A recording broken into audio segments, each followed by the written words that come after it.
Assalamualaikum warahmatullahi wabarakatuh. Hai semuanya, apa kabar? Selamat datang di channel Ayo Belajar IPA bersama Ibu Rosa. Jika kamu membengkokkan sebuah ranting secara perlahan, kamu akan menemukan bahwa ranting dapat kembali ke bentuk normal apabila kamu berhenti membengkokkannya. Namun, jika kamu terus membengkokkan ranting secara perlahan, maka ranting akan patah. Ketika ranting patah, kamu dapat merasakan ada getaran pada ranting tersebut. Pergerakan lempeng memberikan efek getaran yang sama seperti mematahkan ranting. Ketika terdapat gaya yang cukup besar yang berasal dari pergerakan lempeng, maka bebatuan di lempeng akan menegang. Akibatnya, lempeng tersebut berubah bentuk. Bahkan, lempeng dapat patah atau kembali ke bentuk semula jika gaya tersebut hilang. Batuan pada lempeng mengalami perubahan bentuk atau deformasi secara perlahan dalam jangka waktu tertentu.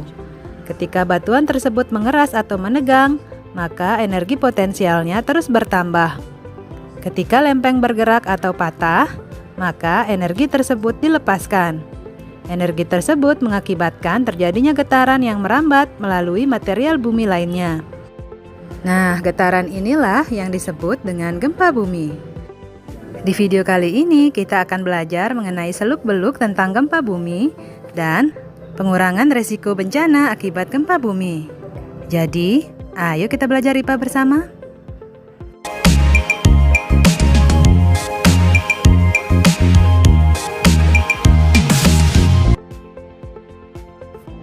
Ketika lempeng patah menjadi dua bagian, maka masing-masing bagian akan bergerak menjauh. Daerah lempeng yang patah tersebut dinamakan fault atau patahan atau sesar. Sesar yang terjadi dapat dibedakan menjadi beberapa jenis bergantung pada bagaimana sebuah gaya bekerja pada lempeng. Ketika sebuah lempeng ditarik berlawanan oleh sebuah gaya, maka akan terbentuk sesar normal. Pada sesar normal, struktur batuan lempeng yang ada di atas sesar akan bergeser turun dibandingkan struktur batuan lempeng yang ada di bawah sesar. Sebuah gaya yang mendorong lempeng saling mendekat akan menekan lempeng tersebut dari arah yang berlawanan. Gaya dorong ini menyebabkan struktur batuan lempeng di bagian atas sesar bergerak naik. Fenomena ini disebut reverse fault atau sesar terbalik. Sebuah gaya geser yang bekerja pada lempeng akan membentuk strike slip fault atau sesar geser. Gaya geser mengakibatkan lempeng di kedua sisi sesar geser bergerak berlawanan pada permukaan bumi. Ketika kamu membengkokkan ranting secara perlahan hingga patah, maka kamu akan merasakan ada getaran di sepanjang ranting. Getaran tersebut bersumber dari patahan kayu yang dibuat. Kemudian getaran merambat di sepanjang ranting hingga terasa di tangan. Sama halnya dengan patahnya ranting, ternyata gempa bumi juga melepaskan gelombang atau getaran yang merambat. Gelombang ini merambat sepanjang permukaan bumi dan gelombang gempa bumi disebut gelombang seismik. Pergerakan lempeng di sepanjang sesar melepaskan sebuah energi. Energi ini merupakan energi potensial saat lempeng terkena gaya. Kemudian, energi potensial tersebut merambat dalam bentuk gelombang seismik. Sebuah titik pada kedalaman bumi yang menjadi pusat gempa disebut hiposentrum. Permukaan bumi yang berada di atas hiposentrum disebut epicentrum. Saat terjadi pergerakan lempeng, gelombang seismik muncul di hiposentrum. Kemudian, gelombang tersebut merambat dari hiposentrum ke segala arah. Gelombang seismik merambat ke bagian dalam bumi serta ke permukaan bumi. Gelombang yang merambat di permukaan bumi menyebabkan kerusakan saat terjadinya gempa. Gelombang seismik yang merambat di bagian dalam bumi dibedakan menjadi gelombang primer dan sekunder. Gelombang primer atau P-wave bergerak melalui material batuan. Partikel batuan akan bergetar searah dengan arah rambat gelombang seismik. Dengan kata lain, gelombang primer merupakan gelombang longitudinal. Gelombang sekunder atau S-wave merambat melalui batuan dengan menggetarkan partikel batuan tegak lurus dengan arah rambat gelombang seismik. Gelombang sekunder merupakan gelombang transversal. Gelombang lainnya merambat di permukaan bumi dengan menggetarkan batuan dan tanah sejajar permukaan bumi. Gerakan tersebut dapat menghancurkan bangunan yang ada di atasnya. Gelombang seismik di permukaan bumi merambat pelan dan memiliki kekuatan penghancur yang besar. Perambatan gelombang di permukaan bumi begitu kompleks. Beberapa gelombang merambat di permukaan bumi dengan cara menggerakkan batuan dan tanah seperti ombak. Ilmu yang mempelajari tentang gempa bumi adalah seismologi. Ilmuwan yang mengkaji gempa bumi disebut ahli seismologi. Alat yang digunakan untuk mencatat data gelombang seismik adalah seismograf. Pada sebuah seismograf terdapat gulungan kertas yang terpasang pada sebuah tabung berputar. Di atas kertas tersebut terdapat jarum dengan sebuah pena. Ketika terdapat gelombang seismik, gulungan kertas akan bergetar, namun jarum tetap diam. Jarum dengan pena yang terpasang akan menggambarkan grafik gelombang seismik pada kertas. Ketinggian garis pada kertas menggambarkan besarnya energi yang dilepaskan saat gempa yang dikenal sebagai magnitud. Grafik hasil pencatatan seismograf dinamakan seismogram. Kekuatan gempa atau magnitud pada sebuah daerah dinyatakan dengan skala Richter.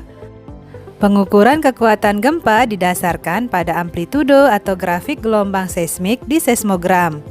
Skala Richter menunjukkan besarnya energi gempa yang dilepaskan. Berdasarkan gempa yang terjadi sampai saat ini, rentang skala Richter antara 1,0 sampai 10,0. Setiap kenaikan 1,0 skala, energi gempa yang dihasilkan 32 kali lebih besar. Misalnya, sebuah gempa dengan kekuatan 6,8 skala Richter melepaskan energi 32 kali lebih besar dibandingkan energi yang dilepaskan oleh gempa dengan kekuatan 5,8 skala Richter. Pencatatan di seismogram juga akan menunjukkan gelombang gempa 6,8 skala Richter lebih tinggi dibandingkan gelombang gempa berkekuatan 5,8 skala Richter. Coba perhatikan tabel berikut ini. Besarnya magnitud sebuah gempa akan mempengaruhi besarnya energi yang dilepaskan. Semakin besar magnitud sebuah gempa, maka energi yang dilepaskan juga semakin besar. Akibatnya, kerusakan yang terjadi juga semakin besar. Sebagian besar kerusakan akibat gempa bumi diakibatkan oleh gelombang yang merambat di permukaan bumi. Bangunan serta jalan raya dapat rusak. Ketika gempa terjadi di dasar laut, gerakan lempeng tersebut akan mendorong air laut ke atas, sehingga timbul gelombang yang besar dan kuat. Gelombang air laut dapat mengalir ratusan kilometer ke segala arah dari epicentrum. Gelombang air laut ini disebut tsunami. Pusat gelombang tsunami adalah epicentrum yang berada di laut yang jauh dari pantai. Ketinggian gelombang tsunami di tengah lautan hanya sekitar 1 meter. Namun, gelombang tersebut dapat merambat dengan kecepatan 500 sampai 1000 km per jam. Ketika mendekati pantai, kecepatan gelombang tsunami menurun hingga sekitar 30 km per jam. Akan tetapi, tinggi gelombang tsunami di dekat pantai meningkat hingga puluhan meter. Sebelum gelombang tsunami sampai di pantai, air laut yang ada di pantai surut seketika.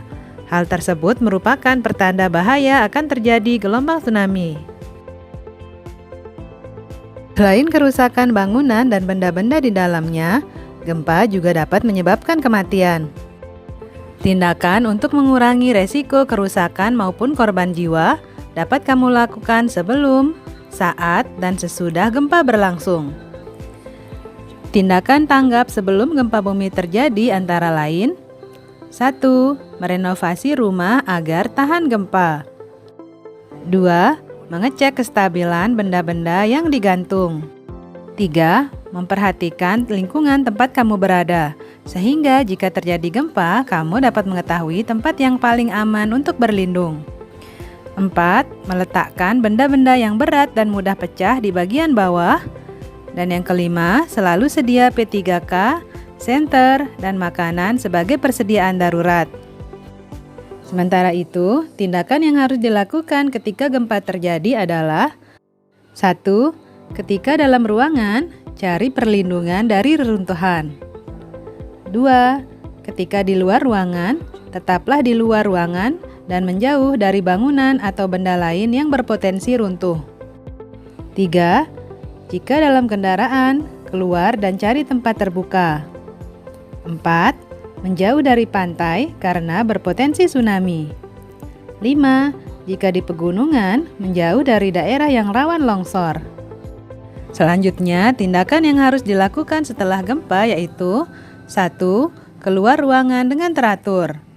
2. Perhatikan lingkungan sekitar, apakah terjadi kebakaran, gas bocor, atau korsleting listrik. 3. Jangan berjalan di daerah gempa karena ada kemungkinan reruntuhan menimpamu. Yang keempat, jangan memasuki rumah yang telah terkena gempa. 5. Mengikuti informasi terkait gempa yang terjadi. 6. Ada kalanya kamu juga harus mengisi angket dari instansi terkait. Hal tersebut bertujuan untuk mengetahui besar kerusakan akibat gempa, sehingga instansi terkait dapat memberikan bantuan dengan efektif. Dan yang terpenting dari semua tindakan tersebut, baik sebelum, saat, atau sesudah terjadinya gempa, yaitu selalu berdoa kepada Allah, Tuhan Yang Maha Esa, agar kita semua selalu dalam lindungannya. Cukup sekian dulu video pembelajaran kita kali ini. Semoga bermanfaat. Selamat beraktivitas. Jangan lupa untuk tetap mematuhi protokol kesehatan.